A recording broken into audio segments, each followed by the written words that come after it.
quand même vachement mieux. Hey,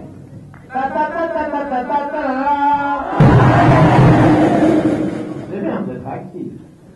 Donc vous vouliez parler à José, c'est ça?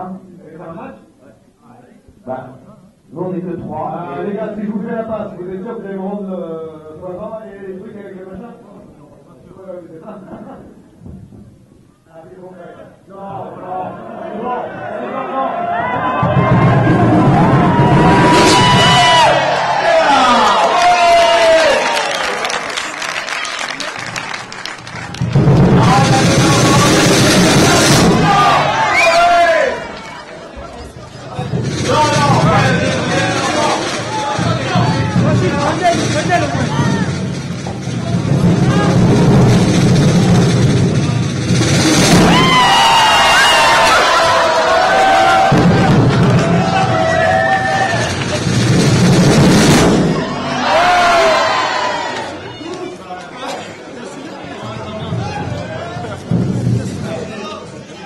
Merci à vous, merci beaucoup et éclatez-vous bien, profitez et surtout ne faites pas ce qu'il fait. Voilà, merci, bonne soirée.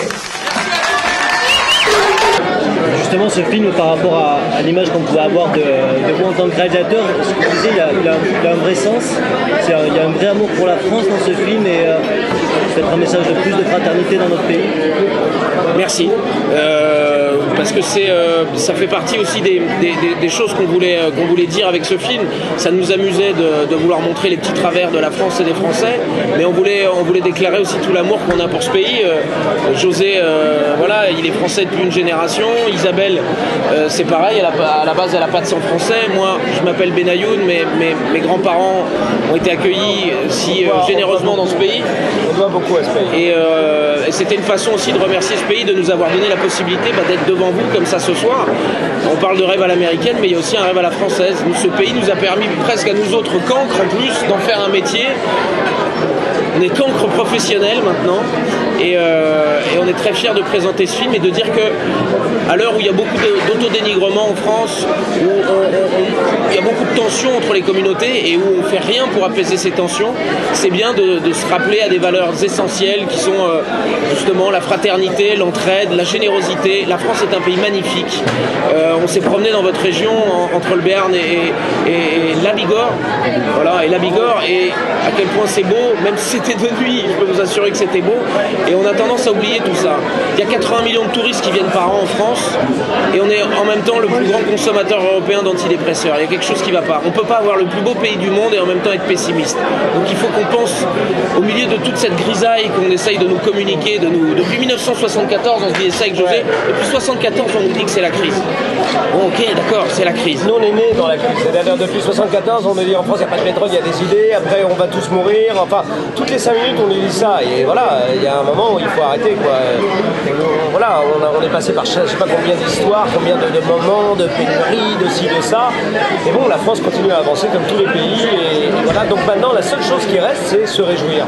Se réjouir parce que par rapport à 80% des pays qui nous entourent, on a une chance inimaginable. Inimaginable parce qu'on a encore un système de santé, on vient de le voir encore avec les Anglais, qui sont dans un état mais déplorable alors que c'est un pays extrêmement riche.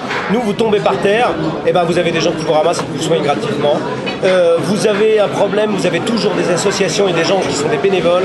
La France est un des pays qui donne le plus pour les associations et qui donne le plus pour la Croix-Rouge. Donc voilà, on a quand même une chose exceptionnelle. Sauf qu'on a un truc qui s'est effacé, c'est la capacité de le voir. Et donc voilà, il n'y a plus d'enthousiasme. C'est pour ça que vous choisissez aussi les comédies. Ah, monsieur le maire, c'est bien, je sais que vous êtes de passage. J'ai tenu à venir vous saluer. Eh ben c'est bien gentil, merci beaucoup. Ciao monsieur. Monsieur le maire. Je vous offre un petit livre sur notre ville. Eh ben, c'est gentil, merci. Vous pouvez la découvrir. Super. C'est toujours le bienvenu. Eh ben, c'est adorable. Merci. Merci, bonne soirée monsieur le maire. Bonne soirée à vous. Merci. Le point de départ de l'histoire du film, c'est une histoire vraie de deux mecs qui sont arrivés à Naples, des terroristes qui sont arrivés à Naples au lieu d'arriver à Milan pour faire leur attentat, et les deux gars sont morts au bout d'une semaine. Et c'était vraiment la théorie de l'arroseur arrosé. C'est-à-dire qu'ils viennent pour terroriser l'Occident, ils se retrouvent terrorisés par l'Occident. Et c'était vraiment ça aussi dans un premier temps, ce qu'on voulait raconter avec le film, c'est que quand on arrive de pays pauvres du Sud, armés en plus de mauvaises intentions, on ne peut pas imaginer qu'en France, où on pense que c'est le luxe et l'opulence, qu'il y ait des problèmes qui soient plus importants que dans nos pays du Sud. Et bien si, on voulait montrer que les petits tracas aussi du quotidien en France, ça peut être très très violent, quoi. Et que dans la série de Ici on est là toujours à exploiter les autres, bah, c'est pas toujours le cas non plus. Donc voilà, il y a eu plein d'idées qui se sont entremêlées pour donner ça. J'avais une question pour Isabelle, parce que la preuve on l'entend pas. C'est pas trop difficile de travailler avec deux personnalités que sont Michael et José? Bah si, bien sûr que c'est difficile, parce qu'ils ont une sacrée personnalité, une sacrée énergie. C'est surtout l'énergie en fait. J'ai eu de la chance, elle m'a emportée, mais c'est vrai que dès que j'avais une baisse de tension, la sentais tout de suite. Mais en même temps, quelle chance j'ai d'avoir deux acteurs comme ça avec moi, deux grands professionnels et puis deux vrais joyeux. Voilà, c'est deux personnes qui aiment la vie, et ça entraînait toute l'équipe qu'on avait de 80 personnes tous les matins. Merci. Qu'est-ce qui fait que vous traitez mieux le Sud-Ouest que les autres régions de France? Je suis désolé, mais c'est purement narratif. Après, c'est vrai que pour moi, qui connais bien le Sud-Ouest, surtout du côté de la côte, hein, excusez-moi, mais je sais qu'ici, il y a une véritable chaleur dans l'accueil, il y a une générosité dans la gastronomie, il y a des valeurs dans lesquelles je me retrouve et dans lesquelles je suis à l'aise. Donc c'est vrai que c'était évident pour moi de célébrer ça. Maintenant, c'était surtout que ça arrivait au moment de l'histoire où, une fois qu'ils avaient rencontré Marianne, il fallait qu'ils voient le bon revers de la médaille. Puis après s'être pris plein de coups dans la gueule sur les petits travers, il fallait qu'ils découvrent les grandes et belles choses.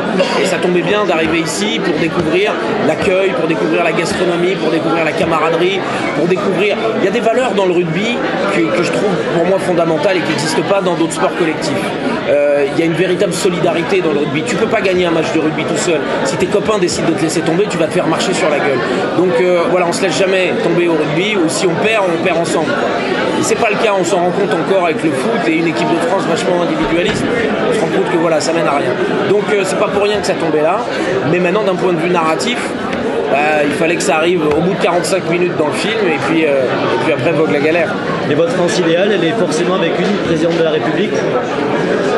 Ouais, mais si possible, il faut qu'elle soit super belle. Ça serait bien qu'elle soit. On en a une, mais je sais pas si serait bien qu'elle soit super bonne.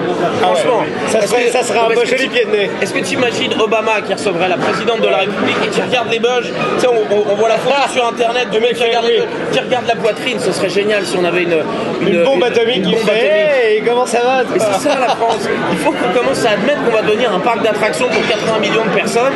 Voilà, c'est ça, le grand projet de la France, c'est un peu compliqué. On va devenir un grand parc d'attractions parce qu'en fait la France est un musée avec autant de différences, de recettes culinaires et de machin. Et à un moment donné, je pense que la seule voie pour sortir de la crise, c'est qu'on fasse venir des centaines de gens, de milliers de gens, qu'on se remette un petit béret. Hello madame, Maurice Chevalier. Nous à Paris, on est en train d'arriver à ça. Je crois que le maire de Paris, il a entièrement préparé la ville. On peut plus y circuler, hein, c'est foutu. Tout est complètement espoir. C'est possible. Mais on va voir parce qu'on peut aussi s'émerder. Nous, les côtés Maurice Chevalier, hello, how are you today, on peut encore faire une piécette par-ci par-là. On peut bosser au chapeau dans Paris. Hein, on peut bosser au chapeau. Donc on se dit que c'est peut-être pas mauvais.